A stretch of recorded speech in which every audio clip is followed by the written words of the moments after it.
नमस्कार दोस्तों, online learning channel में आप सभी का स्वागत है।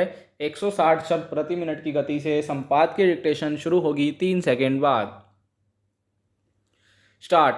सर्वोच्च न्यायालय द्वारा महाराष्ट्र में मराठा आरक्षण के प्रावधान को असंवैधानिक ठहराए जाने के बाद अब वहां इस मुद्दे पर राजनीति शुरू हो गई है। महाराष्ट्र सरकार ने केंद्र सरकार के पाले में डालते हुए कहा है कि जिस तरह उसने अनुच्छेद 370 और अन्य मसलों पर विशेष प्रावधान किए, उसी तरह मराठा आरक्षण मामले में भी दखल दे।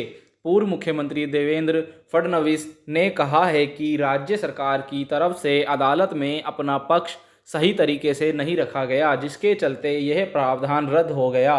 सर्वोच्च न्यायालय ने मराठा आरक्षण को यह कहते हुए रद्द कर दिया है कि 50% से अधिक आरक्षण का प्रावधान किए जाने से समानता के सिद्धांत को ठेस पहुंचती है।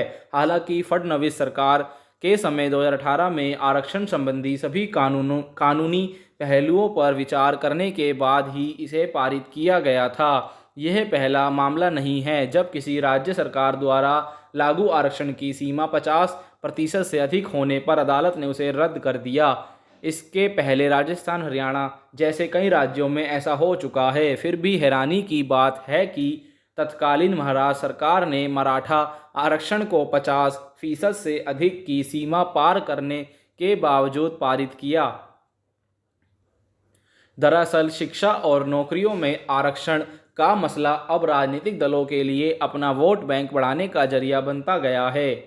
इसलिए अक्सर जो भी पार्टी सत्ता से बाहर रहती है, वह आरक्षण की मांग कर रही जातियों को उकसाती, उनके लिए आरक्षण की मांग उठाती और सत्ता में आने पर उसे लागू करने के वादे करती देखी जाती है। भारतीय संविधान में आरक्षण का प्रावधान उन जातियों और समुदायों के लिए किया गया था जो समाज में सुविधाओं से वंचित रहते आए हैं, मगर इस प्रावधान के पीछे मकसद ये भी था कि जब वंचित जातियां और समुदाय आरक्षण का लाभ पाकर समाज की मुख्य धारा से जुड़ जाएंगे या उनकी आर्थिक स्थिति सुदृढ़ हो जाएगी, तो धीरे धीरे आरक्षण के प्रावधान को समाप्त कर दिया जाएगा। मगर यह मकसद शायद भुला दिया गया। अब वे जातियां भी अपने लिए शिक्षा और नौकरियों में आरक्षण की मांग करती देखी जाती हैं, जो समाज में आर्थिक रूप से संपन्न मानी जाती रही हैं। राजस्थान में गुर्जर, हरियाणा में जाट और गुजरात में पाटीदार ऐसी ही जातियों में शुमार रही हैं। मगर पिछले कुछ सालों से ये जातियां आरक्षण की मांग करते हुए कई बार उग्र आंदोलन पर उतरती देखी गई हैं। महाराष्ट्र में मराठा भी अपेक्षाकृत संपन्न समुदायों में ही गिने जाते रहे हैं। अब अन्य पिछड़ी जातियों के लिए आरक्षण का प्रावधान किया गया था।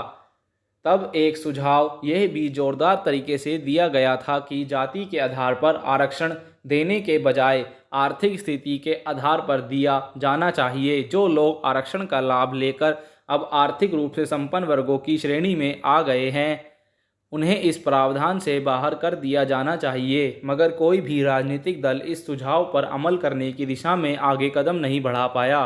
अब मराठा आरक्षण को रद्द करते हुए सर्वोच्च न्यायालय ने भी कहा है कि अगर सरकारें किसी कमज़ोर तबके के उत्थान के लिए कुछ करना चाहती है तो उसके दूसरे भी तरीके हो सकते हैं। मराठा आरक्षण पर सर्वोच्च न्यायालय का ताज़ा फैसला राज्य सरकारों के लिए एक और सबक है कि इस दिशा में तर्कसंगत ढंग से विचार किया जाना चाहिए।